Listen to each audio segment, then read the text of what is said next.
성령 시리즈 6번째 시간으로 성령의 은사라는 제목으로 말씀을 보겠습니다. 성령의 은사에 대해서는 두 가지 극단적인 태도가 존재합니다. 한 가지는 이 성령의 은사가 나타났다고 하면 모든 일을 제쳐두고 그 은사에 관심을 기울이는 그런 은사주의자들이 있고요. 또 한편으로는 이 성령의 은사라고 하면 이렇게 알러지 반응을 보이면서 무조건 거부하는 은사 중단주의자들이 있습니다. 그런데 이 두 가지 태도 다 잘못된 태도입니다. 이 은사 중심적인 태도를 가진 사람들은 모든 것을 은사가 나타나냐 안 나타나냐에 관심을 두고 바라봅니다. 어디엔가 이런 기적이 나타나고 은사가 나타난다고 하면 모든 일을 제쳐두고 그 은사를 경험하고 또 목격하기 위해 몰려들죠. 제가 미국에 있을 때 한 사람이 이렇게 사람들의 병을 고치고 또 많은 은사를 이렇게 발휘한다라고 소문이 났었습니다. 그 사람의 이름은 타드 벤트리라고 하는 사람인데요. 그런데 이 사람에 대해서 조금만 알아보면 이 사람이 성령의 은사를 발휘하는 것이 아니라 악령에 사로잡혀 있음을 알 수 있습니다. 온몸에 이 사람은 문신을 했는데 머리부터 발끝까지 다 문신을 했고요. 그 문신 가운데는 일본 귀신 문신을 몸에 새기기도 했습니다. 자기에게는 여자 천사가 나타나서 말씀을 가르쳐 준다라고 공공연하게 얘기를 했는데 성경에 보면 예수님이 천사는 남자나 여자로 이렇게 성별이 구분되지 않는다고 말씀하셨거든요. 그러다가 사역을 하다 이 사람이 유명해지고 많은 사람들이 붙으니까 자기가 더 큰 사역, 새로운 사역을 하기 위해서는 새 포도주는 새 부대에 넣어야 하듯이 이제 새로운 결혼을 해야 된다고 해서요. 이전에 결혼해서 아이를 셋이나 이렇게 낳고 살고 있었는데 그 첫 번 부인을 버리고 자기를 쫓아다니던 어떤 여자와 새로 결혼을 했습니다. 이 사람이 근데 한번 집회를 하면 큰 체육관을 빌려서 집회를 했는데 제가 텍사스에 있을 때 그 지역에도 이 사람이 집회를 하러 왔어요. 근데 한국에서 전세 비행기를 동원해서 많은 사람들이 이 사람 집회에 참여하기 위해 미국까지 왔었습니다.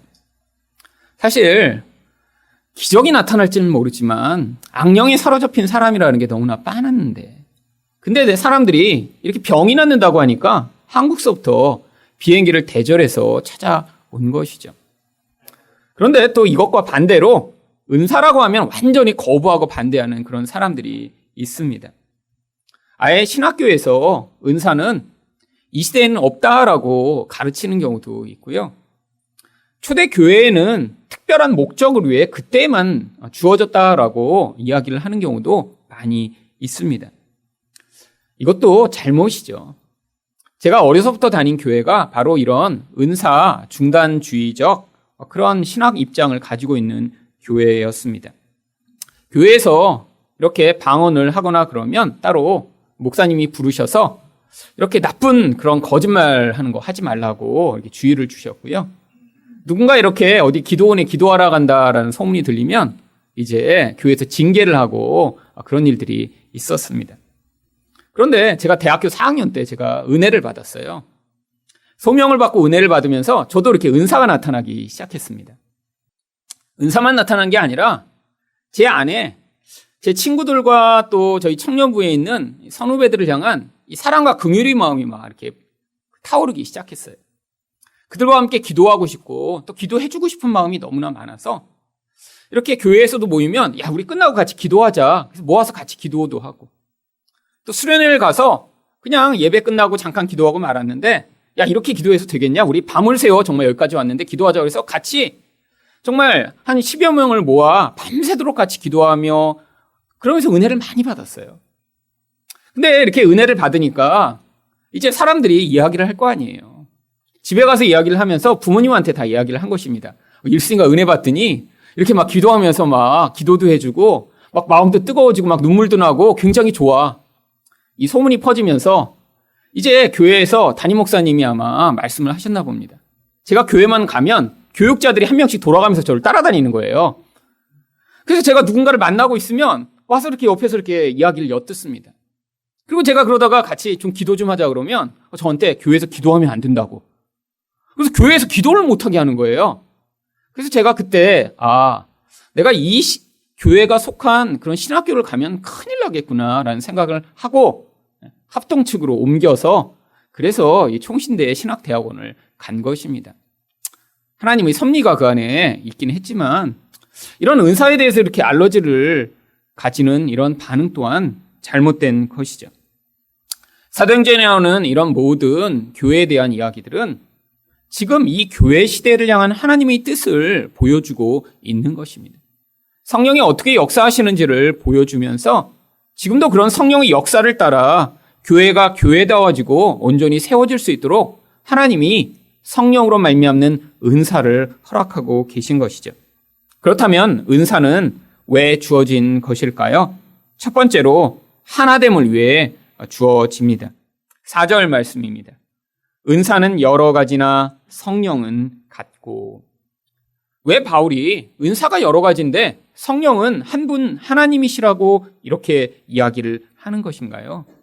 다양한 은사들이 발휘되고 있지만 하지만 그 모든 은사들은 하나됨이라고 하는 결과로 열매를 맺어야 함을 가르쳐 주고자 한 것입니다. 이 바울이 은사에 대해서 특별히 이렇게 기록하고 있는 고린도 교회는 아주 많은 문제를 가지고 있던 교회였습니다. 그래서 바울은 다른 교회보다 아주 긴 편지를 여러 번에 걸쳐서 썼습니다. 성경에는 고린도 전서와 고린도 후서 2권만 남아있지만 그 고린도 전후서의 중간중간에 보면 내가 이전에 보냈던 이런 편지들이 있다라는 구절들이 여러 곳에 나와요. 그래서 학자들은 이 바울이 최소한 4번 이상 고린도 교회에 편지를 보냈다라고 이야기를 합니다. 아니 다른 에베소서, 빌립보서 같은 편지들은 뭐 4장, 5장에 끝나는데 이 고린도 전후서는 아주 긴 편지를 여러 번에 보내요. 이유가 뭐냐면 워낙 문제가 많았기 때문입니다. 주로 어떤 문제가 이 교회에 많았냐면 늘 갈등하고 싸우는 이런 분쟁의 문제가 아주 많았습니다.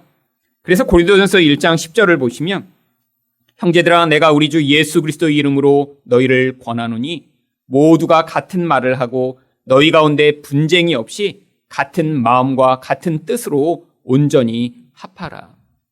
싸우지 좀 마라고 지금 편지를 보내고 있는 것이죠. 사람들이 아주 사소한 일 가지고도 서로 분파를 만들어 싸웠습니다.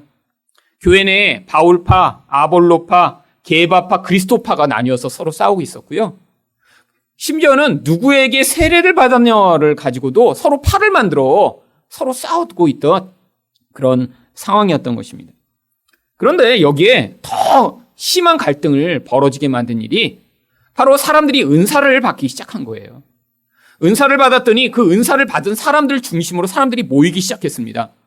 저 권사님은 기도하면 뭔가 막 보인대. 그래서 뭐 보는 거 좋아하는 사람은 그 권사님 파로 다 모이고, 저 권사님은 이렇게 만져주시면 몸에 이렇게 열이 막 지나가는 것 같더니 팔 아픈 게 나았어. 그러면 또 이렇게 몸 아픈 사람들은 저쪽 권사님한테 모이고, 그래서 이 은사에 따라 막 사람들이 나누어져 서로 싸우기 시작한 것입니다. 그래서 바울이 바로 여기에 이 모든 은사가 같은 성령과 하나님으로 말미암아 주어진 것이다라고 지금 가르치고 있는 것입니다. 그래서 5절에 보시면 은사만 같은 하나님으로 통해 주어진 것이 아니라 직분도 그렇다라고 이야기를 합니다. 직분은 여러 가지나 주는 같으며. 교회 내에서 다양한 섬김의 직분들이 있지만 다 한 주님으로 말미암아 주어진 것이라. 그것 또한 하나됨을 이루고자 하는 목적 가운데 주어지고 있음을 이야기하는 것이죠. 그런데 이 직분은 바로 은사에 따라 주어진 직분을 이야기합니다. 그래서 은사를 설명하고 있는 이 고린도전서 12장 하반부에 보면 12장 28절에서 바로 이 은사에 따라 그 은사를 발휘하는 역할을 맡은 직분에 대해 이렇게 설명을 합니다. 하나님이 교회 중에 몇을 세우셨으니 첫째는 사도요, 둘째는 선지자요, 셋째는 교사요, 그 다음은 능력을 행하는 자요, 그 다음은 병 고치는 은사와 서로 돕는 것과 다스리는 것과 각종 방언을 말하는 것이라. 다양한 은사들이 존재하는데 그 은사에 따라 또한 다양한 섬기는 일들을 맡게 됨을 이야기하는 것이죠. 직분이나 은사나 다 이렇게 한 하나님의 목적을 위해 존재하고 있다는 것입니다. 어떤 은사를 가지고 어떤 직분을 맡았는데 그것을 통해 또 어떤 사역을 할 때도 또한 동일한 목적이 존재한다고 6절은 이야기합니다. 또 사역은 여러 가지나 모든 것을 모든 사람 가운데서 이루시는 하나님은 같으니. 하나님이 이 모든 것을 통해서 교회를 하나 되게 만드시고자 이 일들을 행하고 계신다는 것이죠. 결국 어떤 은사를 받았던지 어떤 직분 가운데 있든지 그 일을 통해 교회를 하나 되게 하고 있다면 이것은 하나님의 은혜로 말미암아 주어진 결과인데 그것이 아니라 어떤 직분 때문에 어떤 은사 때문에 갈등이 생기고 분열이 만들어지고 있다면 이것은 한 성령으로 말미암는 결과가 아니다라고 이야기를 하는 것입니다.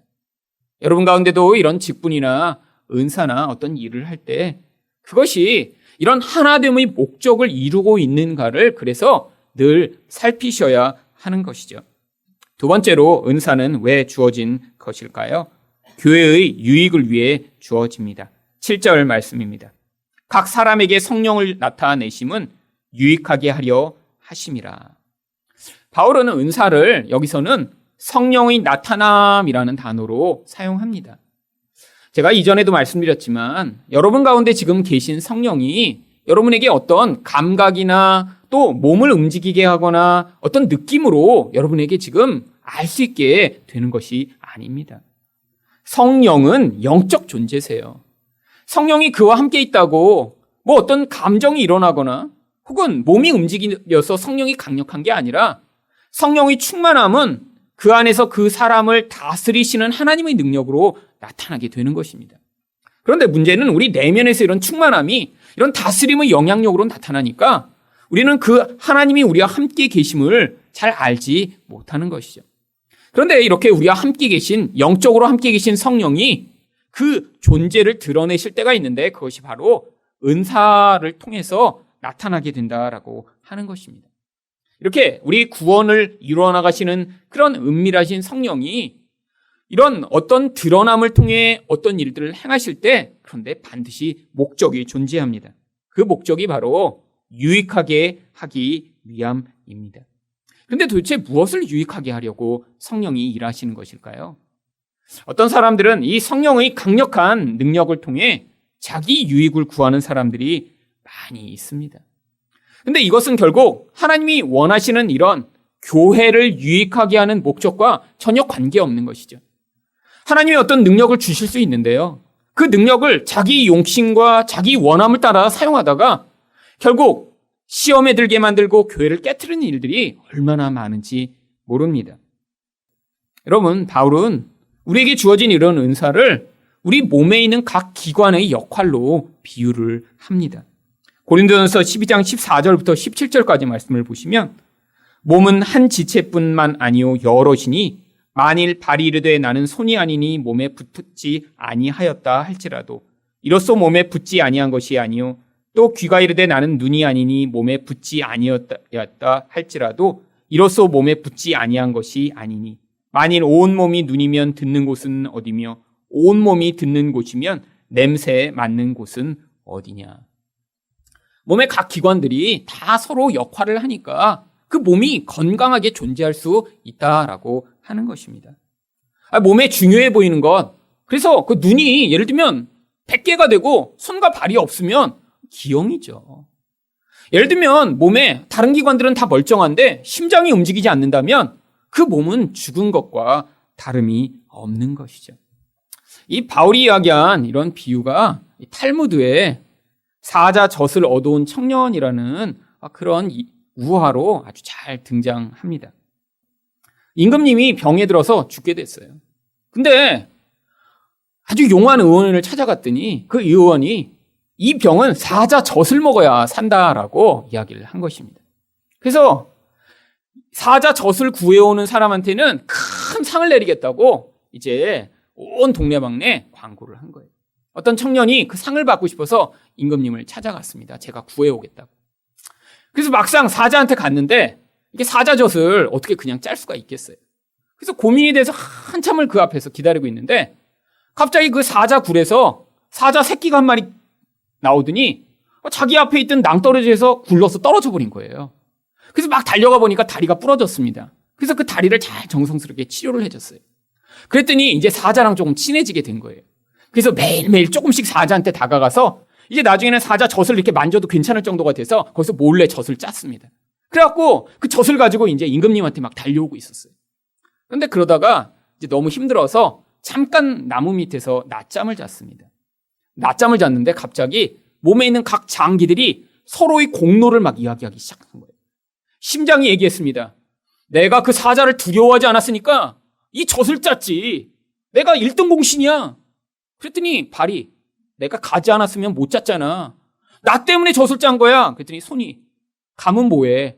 사자 젖을 짰어야지. 내가 그러니까 짠 거야. 그랬더니 눈이 아니야.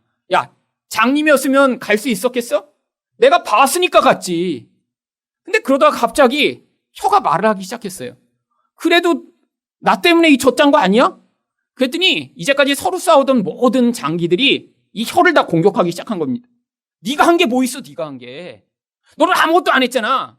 그리고 전부 다 욕하니까 혀가 아무 할 말이 없었던 거예요. 그런데 혀가 화가 나기 시작했습니다. 그래갖고 내가 그래도 이 임금님한테 가서 이 젖 짜겠다고 했으니까 이게 된 게 아니야? 이런 마음을 가지고 있는데 이 젖을 가지고 이제 임금님한테 간 거예요. 임금님 가지고 왔습니다. 그래, 이게 사자젖이냐? 아니요, 개젖인데요. 혀가 거기서 그렇게 얘기를 해버린 거예요. 그랬더니 임금님 화가 나서 이놈을 목을 쳐라! 그랬더니 갑자기 장기들이 혀한테 다 잘못했다고 빌기 시작했습니다. 심장이 살려줘! 잘못했어! 네가 1등 공신이야. 발도 살려줘!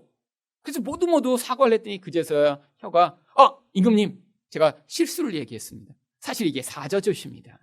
그래서 결국 그 젖을 먹고 임금님이 나와서 이 사람이 큰 상을 받았다라는 게 탈무드에 있습니다. 무슨 이야기를 하는 거죠? 인간이란 존재가 하나만 잘날 수 없다라는 거예요. 다 같이 협력하지 않으면 다 죽는다는 것입니다. 교회가 그렇다라는 거예요. 여러분, 왜 우리가 하늘사랑교회로 모여있는데 왜 다른 교회에 대해 신경을 써야죠? 아니, 모르는 어떤 교회를 향해 왜 우리가 헌금을 내서 도와야죠? 아니, 왜 우리나라의 다른 교회들을 위해 우리가 기도를 해야죠? 아니, 한 번도 가보지 못한 나라의 그런 교회와 선교사님들을 위해 왜 후원을 해야 하나요? 우리가 다 이렇게 떨어져 있는 것 같지만 영적으로는 하나의 교회라고 하는 거죠. 우리가 이곳에서 우리에게 주신 은사, 우리에게 주신 잉여를 가지고 그것으로 우리가 그렇게 다른 교회들을 섬기고 기도하고 함께 협력할 때, 또 이 안에서도 우리가 함께 서로를 도울 때 우리가 같이 건강해질 수 있는 것입니다. 마지막으로 은사는 왜 주어진 것일까요? 다양한 필요를 섬기기 위해 주어집니다. 여러분, 병원에 가면 여러 과들을 담당하는 의사 선생님들이 많이 계십니다. 큰 병원에 가면 정말 이런 종류의 의사 선생님도 계시나 하는 그런 종류의 의사 선생님도 있어요. 이름도 한 번도 들어보지 못한. 그런데 다 필요하니까 세부적인 그런 필요가 있는 거죠. 그런데 교회도 마찬가지입니다. 교회에 다양한 이런 은사가 필요한 이유가 다양한 필요들이 존재하기 때문이죠. 그런데 이 고린도전서 12장에는 영적 은사들에 대해서만 설명을 하고 있습니다. 근데 은사는 영적 은사만 있는 것이 아니에요. 사람들의 필요가 이렇게 영적인 부분만 있나요? 아니죠. 그래서 로마서 12장 6절부터 8절에 보시면 거기에는 이런 영적 은사들 말고 기질적으로 어떤 사람이 어떤 능력을 가지고 행할 수 있는 그런 종류의 다른 은사들이 나옵니다. 우리에게 주신 은혜대로 받은 은사가 각각 다르니 혹 섬기는 일이면 섬기는 일로, 혹 가르치는 자면 가르치는 일로, 혹 위로하는 자면 위로하는 일로, 구제하는 자는 성실함으로, 다스리는 자는 부지런함으로, 긍휼을 베푸는 자는 즐거움으로 할 것이니라. 여기에 이렇게 다양한 은사들이 존재하는 것입니다. 물론 자기가 받고 싶은 은사와 여러분들이 직접 가지고 계신 은사는 차이가 있을 수 있습니다. 어떤 분은 나는 가르치고 싶은데 그런데 그게 은사니까 하나님이 주셔야 되는 거예요. 가르치고 싶은데 섬기는 은사를 받은 분은 가르치는 것보다 섬기시는 일을 할 때 더 유익이 되는 것이죠. 위로하는 이런 은사를 받은 분들 교회에 꼭 필요합니다. 뭐 영적 은사만 꼭 필요한 것이 아니라 이 위로자가 있을 때 슬픔 가운데 있는 사람들이 위로받고 힘을 얻을 수 있는 것이죠. 그런데 특별히 바울이 이곳에서 이 고린도 전서에서는 이런 영적 은사들을 이야기하는 것이 이것에 대한 오해가 많았기 때문입니다. 이걸 가지고 잘못되게 자주 사용했고요. 서로 싸웠기 때문에 이 은사들에 대해 자세히 설명을 하고 있는 것이죠. 근데 8절에 우리 나오는 첫 번째로 나오는 은사를 한번 보시죠. 어떤 사람에게는 성령으로 말미암아 지혜의 말씀을, 어떤 사람에게는 같은 성령을 따라 지식의 말씀을. 지혜와 지식도 영적 은사라고 하는 것입니다. 여러분, 여기 나와 있는 이 지혜와 지식은 단순히 공부를 잘하는 것을 의미하는 것이 아닙니다. 여기 나오는 이 지혜는 보이지 않는 하나님의 그 영적 세계를 받아들여 눈에 보이는 세상을 살아갈 수 있는 능력을 지혜라고 하는 것이죠.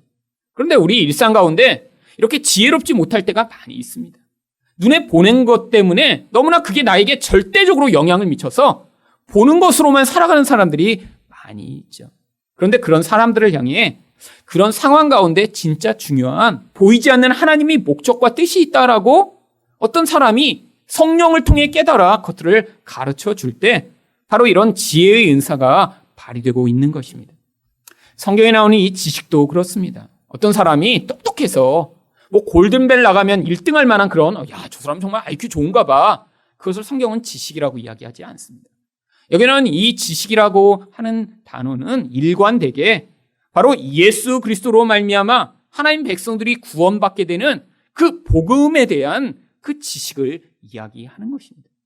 인생을 살아갈 때 우리에게 정말로 중요한 것이 바로 그 복음에 관한 말씀이라는 거예요. 그래서 그 말씀을 깨닫고 그 말씀의 근거 안에 살아갈 수 있는 그 기초를 바로 지식이라고 하는 것이죠. 바로 설교를 통해 여러분들이 그런 지혜와 지식에 관해 지금 배움을 받고 계신 것입니다. 두 번째로 9절 상반절에 보시면 믿음에 관해 이야기를 합니다. 다른 사람에게는 같은 성령으로 믿음을. 근데 여기 나오는 이 믿음은 예수님을 믿을 때 발휘하는 그런 믿음이 아니라 어떤 특정한 상황 가운데 발휘되는 믿음을 이야기합니다. 성경 가운데 이렇게 성령으로 말미암아 강한 믿음을 가진 한 사람이 등장합니다. 사도행전 11장 24절입니다. 바나바는 착한 사람이요 성령과 믿음이 충만한 사람이라. 이 바나바와 성령이 함께 계신 거는 잘 알지 못하는데 그가 믿음이 강력하게 발휘되는 걸 보면 사람들이 저 사람은 성령이 함께 계시구나라는 것을 알 수 있었다라고 하는 것입니다. 근데 이 바나바에게 주어진 이 성령으로 말미암는 믿음은 어떤 방식으로 발휘되었을까요? 바로 사도행전 4장 37절을 보시면 그가 밭이 있음에 팔아 그 값을 가지고 사도들의 발 앞에 두니라. 자기 재산을 다 팔아 교회에 바치는 그런 믿음을 발휘한 거예요. 이게 바로 하나님이 이 바나바에게 주신 믿음이라고 하는 것입니다. 여러분, 초대교회에 보면 이런 바나바와 같은 사람들이 여러 명이 등장합니다. 자기 재산을 하나님이 주셨는데 그것으로 자기 미래를 보장받으려고 하지 않고요. 또한 자기 쾌락을 위해 살지 않고 그것을 다른 사람들의 필요와 목적을 위해 내어놓는 것. 근데 그게 쉽게 되는 게 아니라 어떤 사람이 결심을 잘했더니 되는 게 아니라 성령의 그런 은사로 말미암는 믿음의 결과라고 하는 것이죠. 여러분 가운데 정말 보시면 이런 믿음을 가진 분들이 계십니다.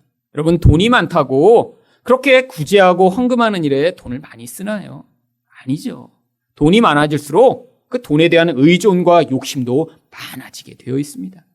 그런데 돈이 많아졌는데 그 많은 돈을 가지고 하나님의 뜻에 따라 그것들을 사용할 수 있는 그런 사람이라면 하나님이 그 사람에게 이런 성령으로 말미암는 은사, 믿음의 은사를 허락하신 것이죠. 특별히 여기서 그래서 내가 이 한국의 그런 중산층보다 돈이 좀 더 있다 이런 분들은 이제 예배를 마치고 꼭 기도하실 때 하나님 제가 바나바와 같은 믿음의 은사를 주시옵소서 이렇게 기도를 하셔야 합니다. 하시기 싫으시죠? 네. 왜요? 이게 지금 여러분 맨 마음으로는 하기 힘든 거예요. 근데 성령이 강하게 역사하시며 여러분 가운데 여러분 마음으로는 불가능한 이런 일들을 행하게 하시는 이런 것으로 하나님이 교회를 세우시는 것이죠. 또한 병 고침의 은사를 설명합니다. 9절 하반절입니다. 어떤 사람에게는 한 성령으로 병 고치는 은사를. 여러분, 이 병 고침의 은사는 성령의 은사 가운데 가장 사람들이 원하는 은사입니다. 여러분, 성경에서도 이런 많은 병 고치는 은사가 나타나는데 다 목적이 있었던 거예요. 여러분, 사도행전에 보시면 병이 났습니다. 근데 그냥 낫고 끝난 게 아니에요. 여러분, 사도행전 3장에 보시면 성전 미문에 앉은 안진뱅이가 일어납니다. 기적 같은 일이죠. 내게 은과 금이 없으나 내가 나사렛 예수 이름으로 명하노니 일어나라. 그랬더니 정말 벌떡 일어나서 뛰기 시작해요. 여러분, 근데 그게 어떤 목적으로 그런 기적이 일어났나요? 사도행전 3장 9절부터 11절 말씀을 보시면 모든 백성이 그 걷는 것과 하나님을 찬송함을 보고 그가 본래 성전 미문에 앉아 구걸하던 사람인 줄 알고 그에게 일어난 일로 인하여 심히 놀랍게 여기며 놀라니라. 모든 백성이 크게 놀라며 달려 나아가 솔로몬의 행각이라 불리우는 행각에 모이거늘. 그 놀라운 기적으로 사람들이 몰려든 거예요. 근데 그 몰려든 사람들을 향해서 베드로가 예수 그리스도를 믿어야 산다고 복음을 선포합니다. 그랬더니 무슨 결과가 주어지냐면 사도행전 4장 4절입니다. 말씀을 들은 사람 중에 믿는 자가 많으니 남자의 수가 약 5천이나 되었더라. 여러분, 바로 복음이 전파되도록 만들기 위한 수단으로 이런 병고침의 기적이 나타났던 것이죠. 여러분, 한국 교회에도 바로 그래서 우리가 교회에 모여든 것입니다. 사실 저희 가정이 예수를 믿은 것도 저희 할아버지가 간경화로 돌아가시게 됐다가 병이 나와서 교회에 나오시면서 저희 가정이 예수를 믿게 된 거예요. 그런데 그 수준에만 머물러 있으면 안 된다는 것입니다.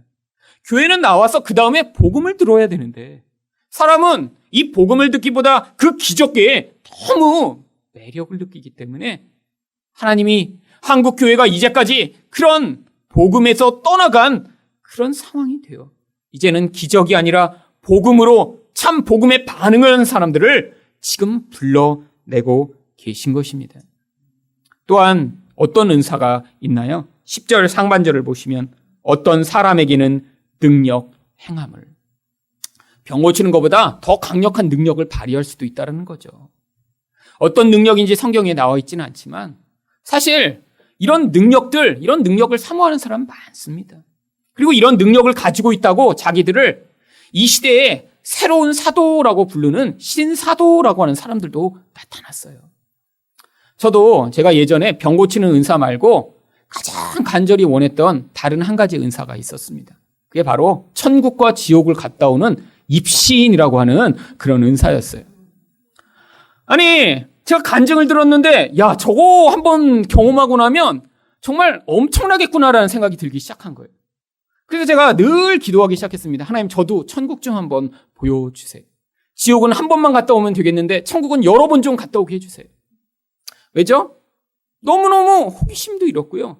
그리고 그때 어떤 간증을 들었는데 어떤 분이 정말 깡패로 살다가 그래서 천국과 지옥을 한 번씩 갔다 온 거예요. 그래갖고 기도원을 차려갖고 막 집회를 하더라고요.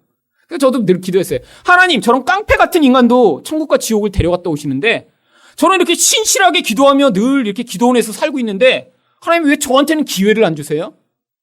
제가 그래서 매일 기도원에서 하나님 천국 가게 해주세요. 지옥도 보여주세요. 천국도 보여주세요. 아침부터 저녁까지 천국과 지옥을 가게 해달라고 하루 종일 기도한 날도 있었습니다.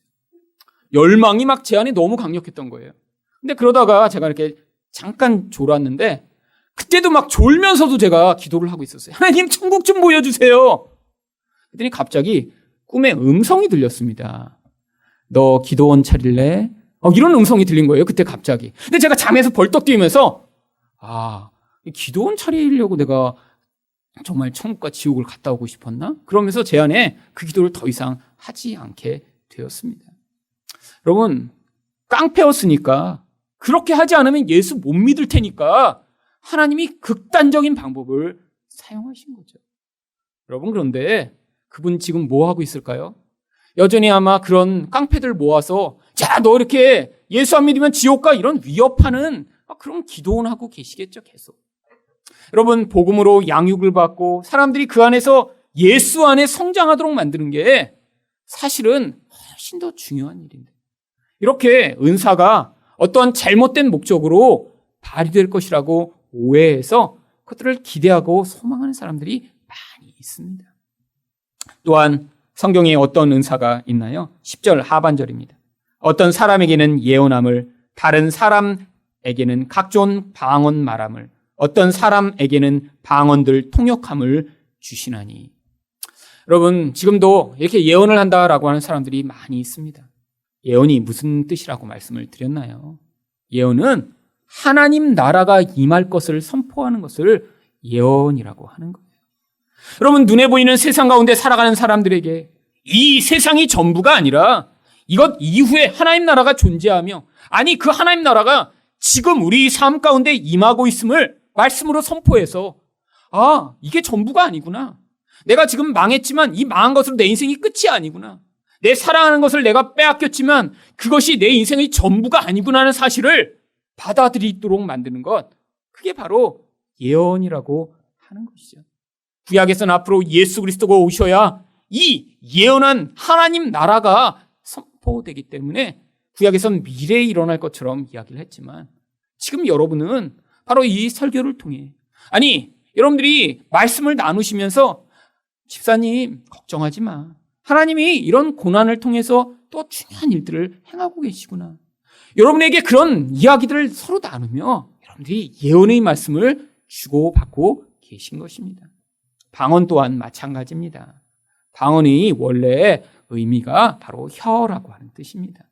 그래서 이 방언을 말한다는 건 외국어를 하는 게 아니라 성령이 우리 혀를 사로잡으실 정도로 내 내면에서 나를 붙잡으셔서 내가 원하는 나의 욕망의 기도가 아니라 하나님의 뜻에 따른 기도를 하게 만드는 것을 바로 방언이라고 하는 것이죠. 근데 그 방언을 통변한다, 통역한다라고 하는 것은 외국어를 이렇게 무슨 말을 그대로 옮기는 것이 아니라 바로 그 성령이 내 안에서 어떤 뜻과 마음을 가지고 계신 것을 느끼게 되는 것을, 바로 그것들을 해석한다라고 하는 것입니다. 마지막으로 어떤 은사가 또 있나요? 10절 마지막 부분을 보시면 어떤 사람에게는 영들 분별함을. 어떤 영이 하나님으로부터 온 영인가, 어떤 영이 마귀로부터 온 영인가를 분별하는 것이라는 것입니다. 예전에 제가 늘 이걸 읽으며 그때는 어떻게 생각했냐면, 이렇게 이런 은사를 받으면 뭐가 이렇게 많이 보이게 된다고 생각을 했어요. 그런데 정말 그런 사람들이 있습니다. 이렇게 보면서 우리 집사님 뒤에 약간 검은 게 붙어 다닌다고, 권사님 뒤에 구렁이 한 마리 내가 봤다고. 여러분, 이런 게 영 분별하는 게 아니에요. 여러분, 제가 여러분 오셔서 영을 분별해갖고 맨날 오실 때마다 여기 송아지가 붙어있네요 집사님한텐, 그러면 여러분 어떤 느낌이시겠어요? 여러분, 그런 사람 많아요. 예전에 저희 집에 기도하러 오셔갖고 어떤 여자 목사님들이 주로 많이 그러세요. 여자 목사님들이 이렇게 기도하러 오셨는데 막 기도하시다가 저기는 뭐가 붙어있고 뭐 누구한테는 뭐가 붙어있다고, 막 하나님한테 특별히 기도해야 된다고 그러면서 꼭 기도하려면 이렇게 아주 강렬하게 이거 이렇게 힘이 많이 든다고, 그래서 꼭 이렇게 더 내놓으면 막 더 세게 기도해 주시고. 옛날에 그런 분들 많았어요. 뭐 보인대요 자꾸. 그래서 저도 기도하면서 뭐가 보이나 그랬어요. 안 보입니다. 여러분, 뭐 본다는 사람들 자기가 보고 싶은 거 보는 거예요. 여러분, 그런데 속지 마세요. 그럼 도대체 영을 분별한다는 게 뭐죠? 뭐가 진리에 속한 것인지 진리에 속하지 않은 것인지를 분별해 그 진리 가운데로 나아갈 수 있도록 만드는 것이 영을 분별하는 거예요. 영은 눈에 보이는 것이 아니에요. 그 영이 만들어내는 어떤 것이 바로 그 하나님으로부터 말미암은 것을 분별하는 것이죠. 여러분, 한국에 수년 전에 조엘 오스틴의 긍정의 힘이라는 책이 번역돼서 판매가 되었습니다. 얼마나 많이 팔렸는지요? 이것을 출판한 두란노 출판사가 그때까지 빚이 30억인가 있었는데 그 책 팔아서 그 빚을 한 번에 갚아버렸대요. 책이 막 멀리 퍼지기 시작했습니다. 근데 제가 일단 그 책 표지를 보니까 그 책 표지에 자기 얼굴을 이렇게 붙여놨거든요. 조엘 오스틴. 그것부터 마음에 안 들었어요. 영 분별의 은사가 없어도 일단 얼굴을 붙여놓은 것부터 마음에 안 들었어요. 근데 일단 이렇게 베스트셀러라 저도 책을 봤습니다. 책을 이렇게 펴서 서문을 딱 읽는데 안 읽은 거예요. 여러분, 서문에 무슨 얘기가 있는 줄 아세요? 첫 페이지에. 자기가 $100만 집에 살고 싶어서 늘 어려서부터 그래 난 100만 달러짜리 집에 살 거야. 하나님 100만 달러짜리 집을 주실 줄 믿습니다. 그랬더니 나중에 100만 달러짜리 집에 살게 됐다는 거예요. 지금은 알고 보니까 1000만 달러짜리 집에 옮겨서 살고 있더라고요. 더 부자가 돼서. 그 수영장이 실내 실외가 있대요. 뭐 화장실이 10몇 개고 다 올려놨어요. 자기 이렇게 긍정의 힘을 가지고 기도하면 이렇게 나중에 1000만 달러짜리 집에 살게 된다고. 벌써 사기잖아요. 여기서부터. 그래서 제가 저랑 이제 교제하고 이런 목사님들한테 얘기를 하기 시작했습니다. 이 조엘 오스틴 이거 다 사기라고. 그랬더니 사람들이 저를 공격하기 시작하는 거예요. 여러분 왜 공격했는 줄 아세요? 한국에서 가장 큰 교회 중에 하나인 아무개 교회의 가장 그런 큰 출판사에서 출판했는데 니가 지게 뭘 안다고 그런 목사님과 그 출판사의 권위를 네가 이렇게 훼손하냐고. 너 뭐 어디서 뭐 학위라도 받았냐고. 네가 그걸 분별할 뭐 무슨 자격이 있냐고. 그 다음에 또 저를 공격하는 게 뭐였냐면 그 조엘 오스틴 교회가 미국에서 제일 큰 교회거든요. 아니 미국에서 제일 큰 교회 목사님이 쓴 책인데 네가 어떻게 그렇게 잘못됐다고 얘기할 수 있냐고. 마지막으로 공격받은 게 뭐냐면 너 책이라도 한 권 써봤어? 아니 이렇게 베스트셀러라 수백만 권이 팔린 책을 사람들이 다 인정하는 이런 책을 네가 어떻게 비방할 수 있냐고. 여러분 그래서 어떤 목사님과는 제가 아니라고 아니 많이 팔린다고 그게 진리예요? 제가 이렇게 얘기했다가 그 목사님이 저를 그때부터 미워하기 시작해갖고 그 목사님하고 몇 년 동안 말도 못했어요. 나중엔 버릇없는 놈이라고. 여러분 이게 바로 교회의 수준입니다. 아니 빤한데도 왜 분별을 못하죠? 영 분별의 은사가 없어서 그래요. 영 분별의 은사가 있다고 남이 목에 붙은 구렁이 보는 게 아니라 뭐가 진리에 속한 건지 아닌지 분별하는 것입니다. 근데 제가 그렇게 해서 근데 저도 솔직히 누가 이렇게 얘기하니까 제가 반박을 못 하겠더라고요. 제가 책을 썼나 뭐 큰 교회를 하나 뭐 아무것도 저는 아니잖아요. 그래갖고 그때부터는 제가 조용히 있었습니다. 그런데 제가 다시 이게 가짜라고 얘기를 할 수 있게 된 게 오카노 목사님이 돌아가시기 전에 설교 때 그 책 잘못됐다고 이렇게 마지막 설교에 거의 마지막 부분에 설교를 이렇게 한번 하셨어요. 그래갖고 그 교회도 전면에서 그 교회 서점에도 막 이 책 팔다가 교회 서점에서 그 책을 다 반품했어요. 그러면서 제가 그거를 종이로 제가 출력해갖고 다니면서 오카노 목사님이 그랬어. 그랬더니 사람들이 옥 목사님이 그랬어? 그제서야 제가 얘기하는 거를 믿기 시작하더라고요.